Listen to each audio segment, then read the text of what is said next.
Hello everyone, দেখো এটা একটা বুধবারের ব্লগ নিয়ে তোমাদের কাছে চলে আসলাম। বুধবার দিনটা সত্যি কথা কি, সকাল থেকে মনটা একদমই ভালো নেই। আর মন মেজাজ থেকে ভালো না থাকলে না কাজেও যেন মন বসে না। আর সংসারটা তো এমনই একটা জায়গা, জানো তো তোমরা সবাই, সবার মন থেকে চলতে গেলে সত্যি কথা হয় না, কেন মন থেকে চলতে গেলে কারোরই মনের মতো হওয়া যায় না। আর ওখানেই লাগে অশান্তি, ঝামেলা। তা যাই হোক, কিছু তো করার নেই, এটাই তো সংসার। সংসার মানে সবকিছুই হবে, দুঃখ কষ্ট আনন্দ। তা এবার সংসারে সবকিছুই তো করতে হবে। তা ওই জন্য সকাল থেকে তো মনটা খারাপ ছিল, তারপরে ভাবলাম যে না, রান্না বান্না না করলে তো হবে না।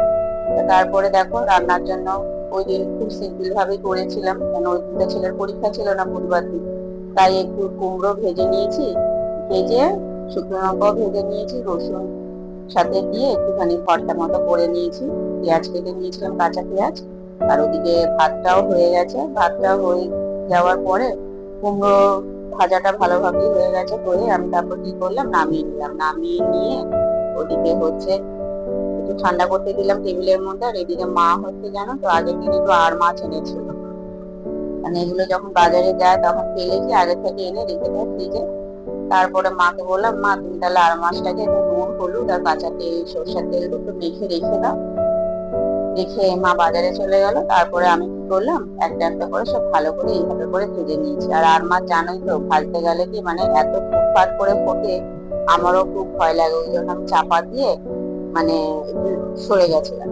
তারপরে ভর্তা, কুমড়ো ভাজাটা একটু ঠান্ডা হয়ে যেতে আমি শুকনো লঙ্কা পেঁয়াজ দিয়ে ভালো করে কুমড়োটাকে ভালো করে মেখে আলাদা আলাদা করে সবার, চারজন খাবো যাতে, চারজনের মতো ভালো করে মেখে সাইড করে রেখে দিয়েছি।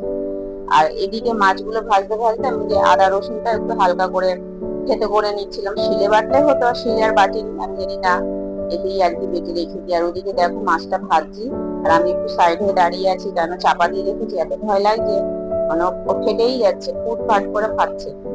যাই হোক, ওদিকে মাছটাও ভাজা হয়ে যেতে ছেলেকে একটু দেখতে চলে আসলাম ওপরে, কারণ ছেলের যাতে বৃহস্পতিবার দিন অঙ্ক পরীক্ষা ছিল। ওকে মাঝখানে দেখে একটু জল দিয়ে ঘর, উপরের ঘর টর ঝাড় দিয়ে মুছে আবার ছাদে চলে আসলাম। ছাদে এসে জামা কাপড় ধুয়ে রেখেছিলাম, ওইগুলো মেলে দিয়ে গেলাম। মেলে দিয়ে তারপরে নিচে গিয়ে মাছের ঝোলটা বসাবো বলে যে ভাজা মাছের যে তেলটা ছিল ওই তেলটাই দিয়ে দিয়েছি কড়াইতে, দিয়ে শুকনো লঙ্কা সাদা জিরে ফোড়ন দিয়ে পেঁয়াজ কুচি আদা রসুন বাটা দিকে নুন দিয়ে দিয়েছি সাথে। ভালো করে কিছুটা পেঁয়াজটা ভাজা ভাজা হয়ে গেলে ওদিকে টমেটো গুলো কেটে রেখেছিলাম ছোট ছোট করে, ওই টমেটোটাও দিয়ে দেবো। দিয়ে দেওয়ার পরে তারপরে হলুদ, লঙ্কার গুঁড়ো, জিরের গুঁড়ো, ধনের গুঁড়ো সব অল্প অল্প করে দিয়ে দেবো।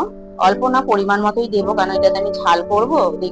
সবকিছু হয়ে যাওয়ার পরে এদিকে গরম মশলা, মাছের ঝোলের মশলা দিয়ে কাঁচা লঙ্কা দিয়ে অল্প করে জল দেবো, কারণ এটা আমি বেশি জল দেবো না, কেন ঝাল করবো বলে বেশি। আর মাছে, বোয়াল মাছে দেখবে বেশি ঝোল ভাল লাগে না।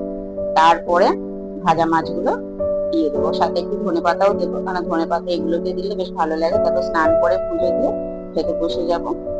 তো ওই যে বললাম, সংসার মানেই সবকিছুই থাকবে, ওর মধ্যে নিজেকে মানিয়ে নিতে হবে, কিছু করার নেই। আর সবাইকে খুশি রাখতে গেলে নিজের ইচ্ছেগুলো আর পূরণ হবে না। তা এই হচ্ছে আজকের ব্লগটা। তা তোমাদের কেমন লাগলো? ভাত খাওয়া হয়ে যাওয়ার পরে একটু চাটনি ছিল, সেটাও খেয়ে নিলাম। তারপরে দুপুরে ফল কেটে নিয়ে আমি আর নিয়ে খেলাম। তাহলে তোমাদের ভালো লাগলে লাইক করে দিও।